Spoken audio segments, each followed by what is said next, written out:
Vamos agora pro Confeito de Açúcar com Sugar Apple Fairy Tail, segunda parte.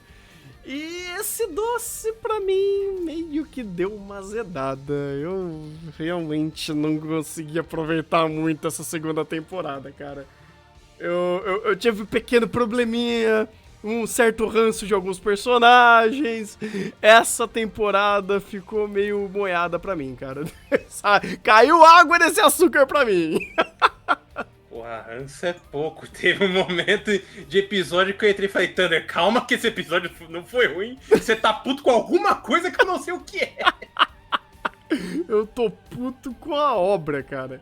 Porque, cara, Sugar Apple, ele... Desde a primeira temporada, ele teve o seu perde-ganha em determinados arcos, em determinadas situações, onde ele era inconsistente. Às vezes ele fazia algo muito legal e algumas vezes não fazia algo não tão legal. E ele sempre foi, dinâmico em errar. Porque, assim, ele sempre era um pouquinho criativo na forma do erro. Às vezes o conflito era imbecil, às vezes o contexto não ajudava, às vezes era algum personagem que sequestrava a narrativa, um certo Jonas, por exemplo, que, meu Deus do céu, que desastre ele fez na primeira temporada. E nessa segunda foi uma mistura de tudo isso, sabe? Eles quiseram meio que focar uma situação de, beleza, agora você vai pra um ateliê, tu vai resolver uma questão muito específica desse ateliê, e parece que ele não se comprometeu em fazer esse negócio, tipo, pô, legal, você já sabe fazer uma boa criação de ambiente, criar uma situação legal pra você ter um conflito. E o engraçado é que, basicamente, um dos maiores erros dessa temporada, ou que ele conseguia sempre deixar mais sem graça, ou perder o tato em contar, é sobre a situação do ambiente do conflito que ele estava criando. Às vezes você tinha, pô, legal, tem um conflito do ateliê, vamos entender, vamos tridimensionalizar isso, vamos agregar os personagens que estão aqui nesse ambiente pra gente conseguir fazer uma boa narrativa. Ou, pô, a gente precisa entregar um negócio super importante pra igreja. Não, os confeitos super importantes pra igreja. Vamos trabalhar em cima do já problema que é fazer isso com pouco tempo ou com pouco recurso? Não, ele literalmente dá uma bola curva, joga o problema pra âmbito de personagem, negligencia um monte de processo e você fica, caralho, mano, não precisava fazer tudo isso. Cara, assim, de um aspecto geral, o andamento da narrativa eu achei muito bagunçado nessa temporada. Eu não achei tão bagunçado, mas definitivamente é um anime que funcionaria melhor naquele molde antigo de OVA. Uhum. Porque Sugar Apple, eu não sei se isso inclusive vem do original, ou se é por conta do molde que ele tem de 4 episódios por arco. Mas todos os arcos dessa temporada, principalmente os 2 últimos, eu achei muito... Desde a primeira parte, mas nessa segunda foi mais efetiva. Eles são muito... É bagunçado, mas não é a palavra que eu queria. É desorientados. Desorganizado. Porque desorganizado também não. Porque Também você não, vê que eles têm um foco. Acho que é tem melhor desorientado. orientado, Porque, tipo, tá certo. eles têm um foco, principalmente o segundo. Ou melhor, o terceiro. O terceiro que tem um foco bem interessante. Só que a forma que ele usa pra contar isso é só esquisita. Tipo, o segundo eu acho que eu tenho um exemplo mais palpável. Você tem toda uma questão de como funciona o world build desse mundo. E aí, beleza, você tem essa questão do ateliê, mas na teoria o ateliê já foi o arco passado. Esse arco é pra focar nessa questão de mundo da família que foi derrotada e acabou sendo apagada da história. E tudo isso está sendo guardado em quê? Uma porra de uma fada depressiva que não quer falar nada. E a gente fica em 3 episódios... a fada Shinji. A gente fica 3 episódios dos 4 com ela depressiva sem falar nada. E aí todo o resto tem que ser algum problema externo pra tentar conectar de alguma forma. E eu falo, beleza. No final você acaba contando, é uma coisinha legal, mas se demora tanto pra fazer isso que é só chato, cara. É um arco... Esse, inclusive, pra mim foi o pior arco da temporada, porque ele é muito chato. Tanto que tem que vir problema externo ou antagonistas, que nem o Opala, pra conectar um arco futuro, pra falar, isso aqui foi chato, mas tem algo melhor pra cá. Porque esse arco de si só não funciona direito. E é muito triste, porque eu vejo que Sugar Apple tem ideias legais, ele tá querendo falar do mundo dele.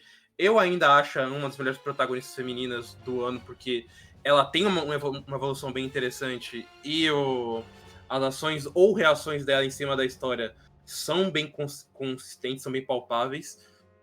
E ela, principalmente questão de ação e crescimento da personagem, eu acho bons. Mas, assim, tem muito elemento dessa narrativa que é, inclusive, que nem a produção.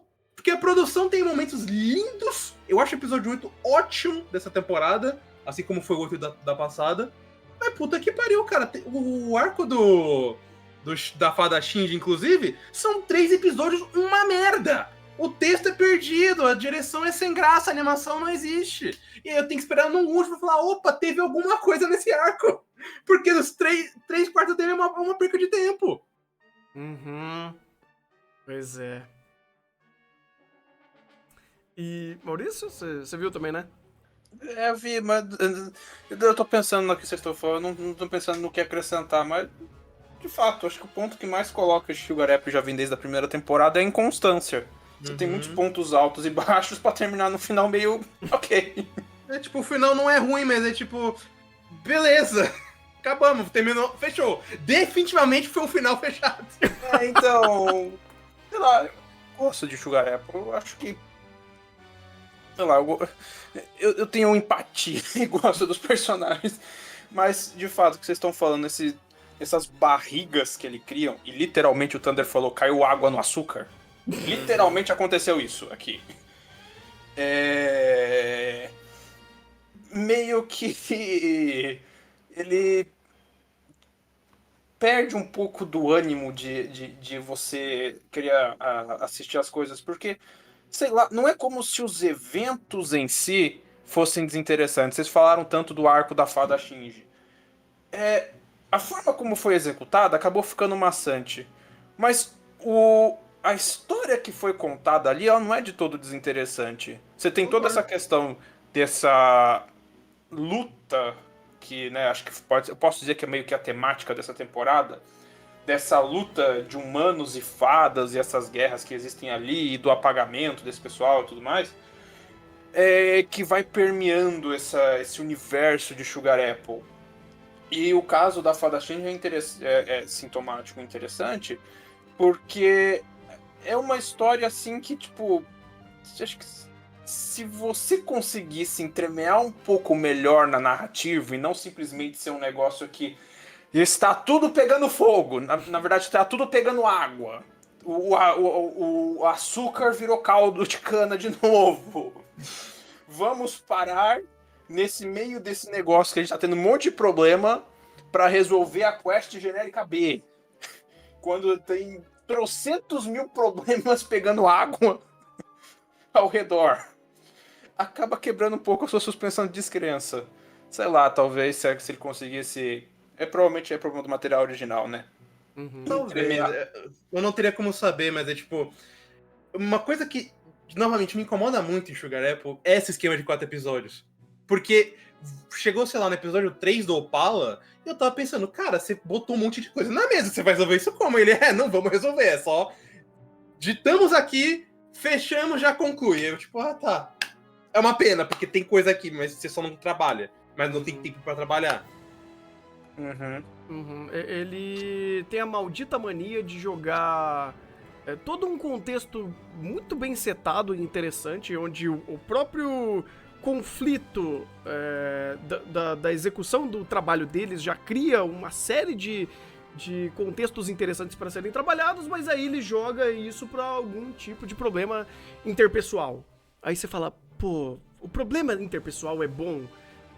É interessante. O contexto do mundo é interessante. Mas, cara, ele começa a jogar tanta carta na mesa que ele só começa a derrubar a carta do baralho, só começa a derrubar a carta no chão. E você fala, pô, tem tanta coisa aqui que às vezes você pega uma situação pra trabalhar, uma situação pra você seguir e começar a elaborar, que você fala, poxa, que legal, né? E todos os restos que você simplesmente negligenciou.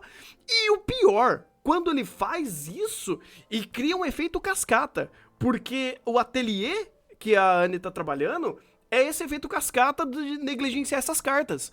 Vocês perceberam que, a maioria daqueles personagens, eram 4, 5 personagens que eram os personagens que trabalhavam no ateliê, eles foram quase negligenciados a história inteira? E, teoricamente, eles são personagens super importantes, que cada um deles tinha algumas características, tinha alguns conflitos, tinha algumas ideias, tinha algum valor, e eles literalmente foram só escanteados e falavam, esses caras existem! Aí o cara de Ronan, o cara que parece o Ronan com tapa-olho, aí ele vai ficar com a outra lá, você fala, tá, mas o que isso é relevante? Não é relevante, esse cara tá ali, você fala... Na real, não é nem que não é relevante, mas é justamente, tipo, essas ideias são concluídas de uma maneira hiper básica, sendo que dá pra aproveitar muito mais. Total. E, tipo, você tem... Esse caso do ateliê, eu acho, e não ironicamente, um dos melhores exemplos, porque você tem uns 5 personagens. E, tipo, todos eles têm a sua perspectiva, a sua dinâmica, seu estereótipo, mas questão de relação dentro do ateliê, só 3 importam. E desses 3, só um tem realmente algum mínimo de foco, que é o Collins. Eu esqueci o nome da menina, mas a menina que, inclusive, o problema dela é ser menina nesse lugar. A herdeira. A herdeira. Não, ironicamente, eu acho um problema legal, ainda mais em contraste com a Anne. Só que o problema dela é só esse. Tipo, é esse o problema dela. E meio que a gente resolve em off. Eu, tipo, não, cara, não resolve em off. Esse papo é interessante, traz aqui pra mesa. Mas ele deixa em off. E quando volta, então já tô com outro cara, já resolvemos um problema, anulou o casamento. Eu, porra, se fosse tão fácil assim, então nem apresentava. O Opala, inclusive, o arco do Opala, pra mim é um exemplo que no final do episódio 11, eu acho que eu fiquei muito tiltado, porque ele apresentou todo o conflito de rei, o worldbuilding lá das fadas, apresentou toda a dualidade, inclusive hipócrita do Opala escravizar a fada também, só que pra elas é como se ele fosse um Jesus. E como que você resolve isso? Ah, não, mas ele bateu na Anne. Agora todo mundo já tá estranhando ele. Eu, tipo, tá. Beleza. Você só resolveu de uma forma rápida, mas desperdiçou um monte de coisa legal que você tinha na mesa. Uhum. Isso, inclusive, é uma característica barra um programa muito interessante de Sugar Apple. Uhum. Porque ele consegue criar muito contexto interessante. Muito conceito interessantíssimo. A questão de novo, o machismo do mundo que tá aí entremeando a narrativa desde a primeira temporada, questão do conflito das fadas, escravidão, questão de empatia, relacionamento de personagem, construção dos problemas aí de ser confeiteiro de açúcar, pipipipopopó. Trocentos mil problemas, um monte de conceituações e construções super interessantes. Agora, a amarração é... Podemos combinar que a amarração de tudo isso é horrível? Eu acho que... Eu não chamo de horrível porque eu já vejo tanta coisa ruim na temporada que eu olho pra Sugar Apple e falo, porra, top tier. Eu não chamo nem de amarração, tá? Eles estão amarrando com um barbante finíssimo aí. Não, é uma amarração, mas digamos assim, a definição mais pobre de amarração. É só, então, tá vendo todos os conceitos, eles se ligam. Como? Eles se ligam. Eles estão aqui e no final resolvemos o problema. Porra! Tá bom, ele tira 5 na amarração. Ele tira 5 porque a média da temporada é 2. Exato! É tipo isso. Se fosse em 2016 seria uma bosta, mas hoje em dia é aqui, porra, tier medíocre, quase um tier bom. É que aí ficou uma questão muito interessante, que até outro ponto que você comentou, Rafa, essa dinâmica quadrada dele de 4 episódios. Porque ele tem que focar em alguma coisa e ele tem que fazer essa amarração linear. Ele não consegue fazer uma amarração mais complexa para integrar os problemas e as construções, a trama como um todo. Ele não consegue fazer um quebra-cabeça, só um colar de miçanga. As miçangas são muito bonitas, mas o barbante tá quase desfiando. Reza pra não desfiar na hora que o cliente pegar. Exatamente. Pra mim desfiou, cara, porque, sinceramente... chegou num ponto que eu falei, se Sugar Apple não vai querer contar a história dele, eu não vou querer me importar com a sua história. Dou os benefícios aos méritos que ele tem, de fato, aí chegou num tempo que fala, eu terminei Sugar Apple desgastado. Sugar Apple pra mim, ele é um perfeito 5. Acabou a história, tá lá, ele existiu, é isso, cara, fui embora. Porque eu gostava tanto de Sugar Apple na primeira temporada, mas ele foi literalmente se sabe, se desfiando, o açúcar foi sendo soprado pelo vento, e eu terminei ele meio tipo, tá, beleza, você existiu, bora pro próximo. Tipo, infelizmente, cara, eu fiquei quase nada pegado com essa história. Eu não te culpo. Foi até naquela conversa que a gente teve. Eu não te culpo de pensar isso, porque realmente o Sugar Apple é uma história que vai te abraçar e vai te espancar ao mesmo tempo. Na mesma cena, de preferência, porque tem tanta ideia legal, mas às vezes a execução, seja de produção ou do próprio roteiro, é tão pobre às vezes que dá uma desanimada de fato. Tinha episódio que eu mesmo no episódio, sei lá, 10, 11, eu tava pensando em dropar. Porque a ideia tava ali, a ideia é legal, eu gosto do ritmo dos personagens dessa história, ou dos conceitos dela, mas, cara, a execução era triste. E não era nem o triste ruim de, sei lá, nossa, isso aqui é uma porcaria, vai pros piores do ano, ou até decepção. Eu não sei, eu nem coloco decepção, porque Sugar Apple sempre foi assim.